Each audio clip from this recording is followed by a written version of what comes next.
Hello, good morning student. मेरा नाम है अमित देवरारी और हमने स्टार्ट कर रखा है केमिकल रिएक्शन एंड इक्वेशन। तो हम यहाँ पर पढ़ने क्या जा रहे हैं। अभी हमारा ये चौथा पेज है हमारी एनसीईआरटी बुक का। हम यहाँ पर करेंगे एनसीईआरटी रीडिंग। एनसीईआरटी रीडिंग से हम अपने बेसिक्स को अच्छे तरीके से सुधारेंगे। तो चलो स्टार्ट करते हैं। हम लास्ट वीडियो में हमने क्या स्टार्ट किया था। लास्ट वीडियो में हमने स्टार्ट किया था किस तरीके से हम स्टेप वाइज केमिकल इक्वेशन को बैलेंस करेंगे। तो ठीक है, तो स्टेप वन जो होता है, सबसे पहले तो हमें केमिकल इक्वेशन के बारे में लिखना है। केमिकल इक्वेशन है क्या। To balance a chemical equation, तो पढ़ो यहाँ पर step one. To balance a chemical equation first draw boxes about each formula, do not change anything else the boxes while balancing the equation. सबसे पहले हमें क्या बनाना है, बॉक्स बनाना है। ठीक है, जैसे यहाँ पर बन रखा है बॉक्स, अगर आप देखोगे तो यहाँ पर बॉक्स बना है ये वाला। ठीक है, यहाँ पर बॉक्स बना है। तो यहाँ पर हमें बॉक्स में क्या करना है, बॉक्स में हमें क्या करना है,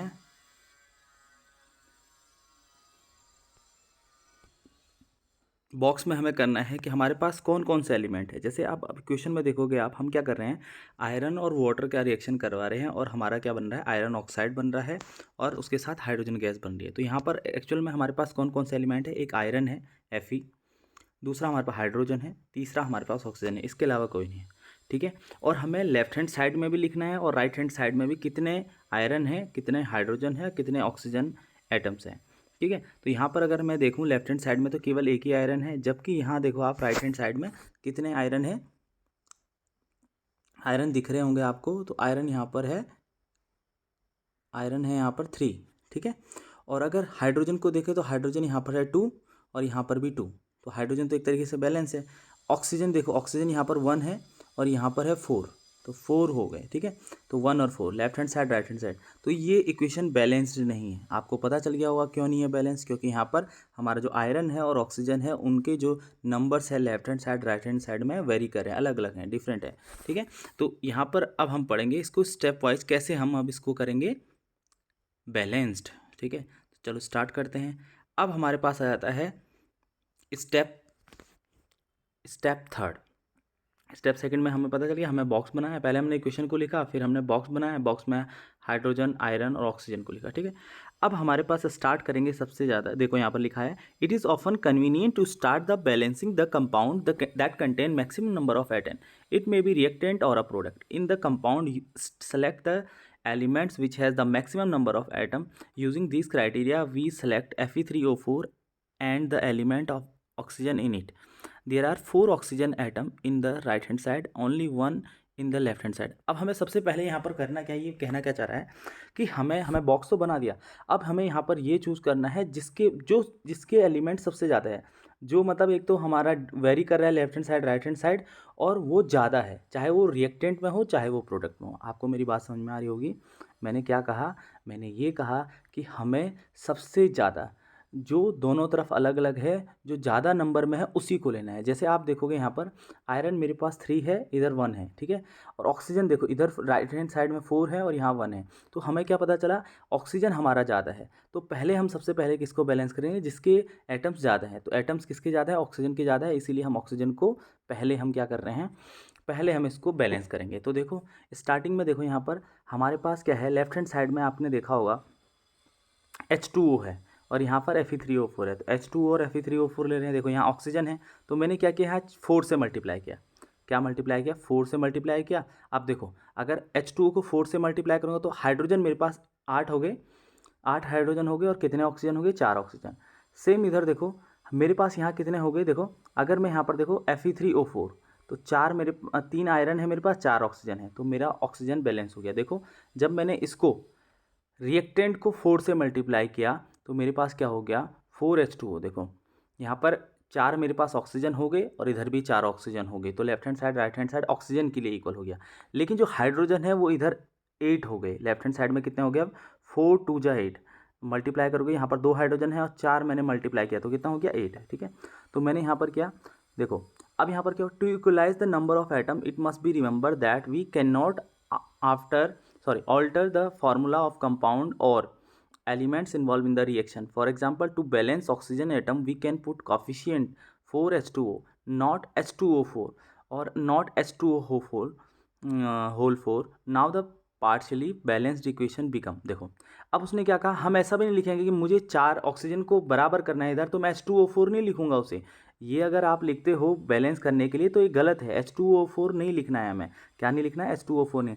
ना ही मुझे ऐसा लिखना है H2O का होल 4, ऐसे भी नहीं लिखना है कि H2O के पावर टोटल जो सबस्क्रिप्ट है वो 4 हो गया, इस तरीके से भी हम नहीं लिखेंगे। तो ये भी गलत है, ये भी गलत है लिखने के लिए।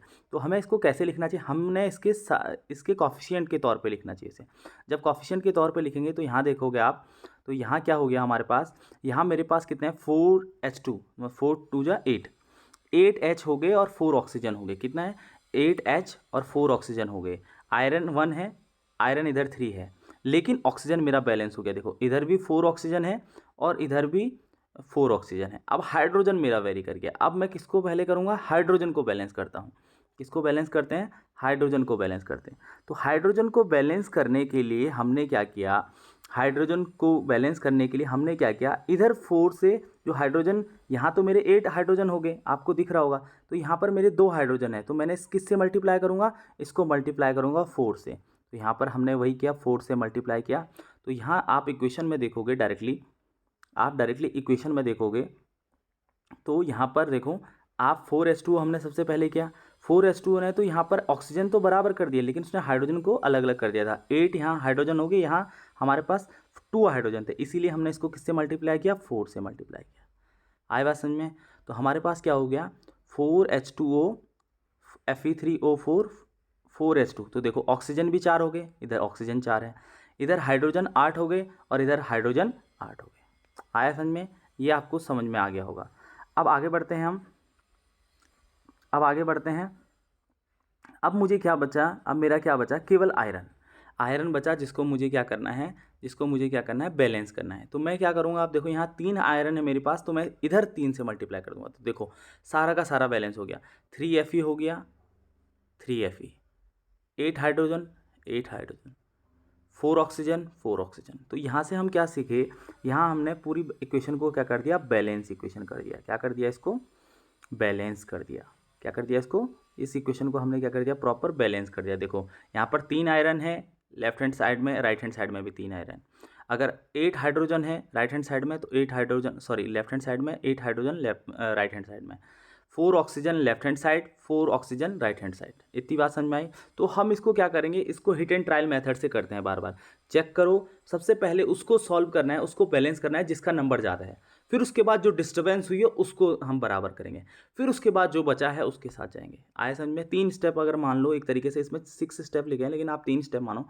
सबसे पहले हमें उसको बैलेंस करना है जिसके सबसे ज़्यादा मतलब डिफरेंस आ रहा है, मतलब इधर 1 और इधर 4, इस तरीके से, इधर 2 इधर 6 ऐसे करके। तो जो ज़्यादा डिफरेंस क्रिएट कर रहा है उसको हमने पहले सॉल्व करना, सॉल्व किया, फिर उसके बाद उसकी वजह से जो डिस्टर्बेंस हुआ उसको हम इक्वल करेंगे, फिर उसके बाद हम लास्ट जो हमारे पास बचा है उसको बैलेंस करेंगे। तो हमने यहाँ पर सबसे पहले ऑक्सीजन को किया था, क्योंकि ऑक्सीजन का नंबर ज़्यादा था, चाहे रिएक्टेंट में हो चाहे प्रोडक्ट में, हमें उससे मतलब नहीं है। तो हमने ऑक्सीजन को किया, फिर ऑक्सीजन के चक्कर में, बैलेंस करने के चक्कर में हमारा हाइड्रोजन बैलेंस हो गया, अनबैलेंस्ड हो गया। तो हाइड्रोजन अनबैलेंस होने की वजह से हमने क्या किया, फिर हाइड्रोजन को अनबैलेंस किया, फिर उसके बाद हमने लास्ट में जो बचा था आयरन, उसको बैलेंस किया। आया समझ में? ये चीज़ आपको समझ में आ गई होगी। ठीक है, अब आगे बढ़ते हैं हम।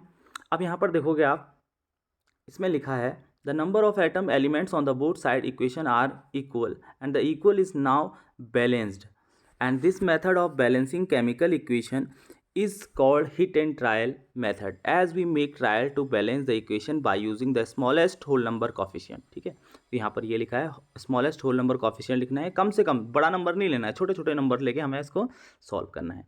आया समझ में? अब आगे आता है, आगे हम इसको करेंगे writing symbol of physical state. अब आप देखोगे यहाँ पर, तो हमने क्या किया, जो भी इक्वेशन लिया था हमने, उसमें हमने क्या नहीं किया, उसमें हमने बैलेंस, सॉरी हमने इसकी स्टेट ही नहीं बताई वो कौन से स्टेट में है। तो हम इक्वेशन में क्या स्टेट को भी बता सकते हैं? तो हाँ, हम स्टेट में हम इक्वेशन में स्टेट को बता सकते हैं। तो देखो यहाँ पर लिखा है carefully examine the above balance, does the equation tell us anything about physical state of each reactant and product. no information has been given in the equation about their physical state.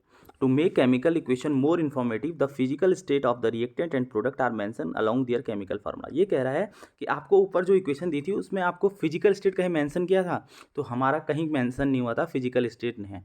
तो ये हमें क्या करता है, physical state अगर हम mention कर देंगे तो यहाँ पर क्या होगा, ये ज़्यादा इन्फॉर्मेटिव बन जाएगा। ठीक है, to make a chemical equation more informative, the physical state of reactant product are mentioned along with their chemical formula. The gas, liquid, aqueous and solid state of reactant and product are represented by notation. देखो अब हम कैसे बताएंगे कौन सी state है। जैसे gas को लिखने के लिए हम क्या करते हैं, यहाँ पर स्मॉल जी बनाते हैं, ब्रैकेट के अंदर स्मॉल जी लिखेंगे। लिक्विड स्टेट को दिखाने के लिए हम एल लिखेंगे और सॉलिड स्टेट को दिखाने के लिए हम एस लिखेंगे। लेकिन यहाँ पर एक स्टेट और होती है एक्वस। एक्वस का मतलब जो सॉल्यूशन के तौर पे है, वाटर का सॉल्यूशन के तौर पे, उसको हम एक्वस लिखते हैं। जो वाटर के सॉल्यूशन के तौर पे होगा उसे क्या लिखेंगे, हम एक्वस लिखेंगे। आया समझ में। अब हम क्या करते हैं यहाँ पर देखो आप, हमें जैसे यहाँ पर आयरन था, आयरन हमारा सॉलिड है, उसके साथ हमने गैसेस वाटर लिया है। मतलब यहाँ पर क्या है, ये वाटर वेपर के तौर पे है, या हम कह सकते हैं स्टीम के तौर पे हमने वाटर को लिया है। फिर उसके बाद जो Fe3 जो आयरन ऑक्साइड बना वो क्या है, हमारा सॉलिड है, और जो हाइड्रोजन बना वो गैस है। तो हमें यहाँ से क्या इन्फॉर्मेशन मिली कि हम जो रिएक्शन कर रहे हैं उनकी स्टेट कौन कौन सी है। तो हमें यहाँ पर ज़्यादा इन्फॉर्मेटिव बन गया। अब जो हमारी इक्वेशन है वो क्या बन गई, ज़्यादा इन्फॉर्मेटिव बन गई। पहले तो बता रही थी वो, ये ज़्यादा इन्फॉर्मेटिव हो गई। अब हमने क्या किया, इक्वेशन को बैलेंस भी कर दिया, इक्वेशन को प्रॉपर तरीके से इन्फॉर्मेटिव भी बना दिया। तो इसके ये तरीके से, ठीक है, आया समझ में। और इन्फॉर्मेटिव बनाते हैं वीडियो को, सॉरी इक्वेशन को। तो हमारे पास होगा क्या, अब आप देखोगे यहाँ पर अगर आप इस इक्वेशन को देखोगे तो हम क्या करते हैं, यहाँ पर आप पढ़ोगे यहाँ पर, तो यहाँ पर note that the symbol G is used with H2O to indicate that in the reaction water is used in the form of steam. मैंने पहले बता दिया, H2O के साथ G यूज़ किया है, इसका मतलब वो किसके फॉर्म में, स्टीम के फॉर्म में।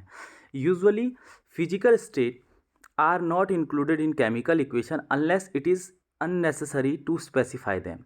Sometimes the reaction conditions such as temperature, pressure, catalyst, etc. for the reaction are indicated above, add or below the arrow equation for example. अब हम कई बार क्या करते हैं, हमारे पास और इन्फॉर्मेटिव बनाने के लिए, जैसे हमारे पास टेम्परेचर और प्रेशर का भी ध्यान रखना पड़ेगा हमें इक्वेशन कराने के लिए, तो उसको लिखने के लिए हम ऊपर नीचे लिखते हैं। देखो एरो के या ऊपर लिखेंगे या नीचे लिखेंगे। जैसे इसमें 340 ATM लिखा है, तो ये आपको क्या पता है, आपको यूनिट से पता चला ये प्रेशर है। ऐसे 340 डिग्री सेल्सियस भी लिख सकते थे, तो ये भी ऊपर नीचे लिखते हैं। और दूसरी चीज़ आती है कैटलिस्ट। क्या होता है कैटलिस्ट, कैटलिस्ट क्या करता है, जो रिएक्शन में पार्टिसिपेट तो करता है लेकिन वो रिएक्शन में कहीं भी नज़र नहीं आएगा आपको। वो क्या करता है, अपना काम उसको बस उसको पार्टिसिपेट, लेकिन वो प्रोडक्ट बनाने के लिए सिर्फ क्या करता है, रेट ऑफ रिएक्शन को बढ़ाता है। मतलब जो स्पीड है, जो 1 घंटे में रिएक्शन होनी थी उसको थोड़ा सा जल्दी कर देगा, 15 मिनट में कर देगा। अगर सपोजेट CO और H2O के बीच अगर रिएक्शन हो रही है, अगर हम इसमें कैटलिस्ट एक मिलाएं तो ये रिएक्शन वो क्या कर सकता है, या तो इंक्रीज़ कर देगा टाइम को इंक्रीज़ भी कर सकता है। तो उसे बोलते हैं मतलब हमारा कैटलिस्ट हो गया कैटलिस्ट। तो जो स्लो कर सकता है और जो क्या कर सकता है, डिक्रीज़ कर सकता, फास्ट कर सकता है, सॉरी। तो स्लो का मतलब क्या हो गया, जैसे सपोजेट मेरे 2 घंटे में रिएक्शन होनी थी, उसने 1 घंटा कर दिया, ठीक है, तो वो कैटलिस्ट हमारा हो गया। और अगर मैंने सपोज 2 घंटे में रिएक्शन हुई थी, उसने थोड़ा और धीमी कर दी, तो उसको भी कैटलिस्ट बोलते हैं, ठीक है। तो पॉजिटिव नेगेटिव दोनों कैटलिस्ट होते हैं। तो कैटलिस्ट का काम मैंने आपको बता दिया। कैटलिस्ट कहाँ मेंशन करते हैं, कैटलिस्ट करते हैं हम बीच में मेंशन, एरो के ऊपर नीचे मेंशन करते हैं। इतना समझ में आ गया होगा आपको। अब आते हैं हम आगे, ठीक है। अब यहाँ पर कुछ क्वेश्चंस दिए गए हैं, उन क्वेश्चंस को सॉल्व करेंगे हम नेक्स्ट वीडियो में, ठीक है, जो मैं आपको बना रहा हूँ, ठीक है। नेक्स्ट वीडियो में हम पूरी इस क्वेश्चन को सॉल्व करेंगे। तो आपने यहाँ पर पढ़ा केमिकल इक्वेशन क्या होता है, स्टेटमेंट क्या होता है, वर्ड इक्वेशन क्या हुई, केमिकल फार्मूला इक्वेशन क्या हुआ, उसको कैसे बैलेंस करना है, उसके साथ सॉलिड लिक्विड गैस एक्वस कैसे हम बताएं कि वो कौन सी स्टेट में है। फिर हमने क्या पढ़ा कि जो एरो के ऊपर नीचे होते हैं वो टेम्परेचर प्रेशर को दिखा सकता है, और एरो के नीचे ऊपर क्या दिखा सकते हैं हम, और कैटलिस्ट को भी दिखा सकते हैं। कैटलिस्ट क्या करता है, कैटलिस्ट रेट ऑफ रिएक्शन को बढ़ाता है, मतलब रिएक्शन का टाइमिंग बढ़ा देगा या उसको कम कर देगा। तो वो कैटलिस्ट का काम होता है। कैटलिस्ट ऐसा नहीं होता है कि इन्वॉल्व होता है, लेकिन वो सिर्फ दोबारा से बाहर एग्जिट हो जाता है। उसका मतलब ऐसा नहीं होगा कि आपको कैटलिस्ट के कारण सिर्फ क्या बदलेगा, स्पीड बदलेगी, बस आप ये समझिएगा, ठीक है। तो अगली वीडियो में हम क्वेश्चंस करेंगे, ये जो हम दिखा रहे हैं यहाँ पर, ये अगली वीडियो में करेंगे, ठीक है। तब तक के लिए धन्यवाद।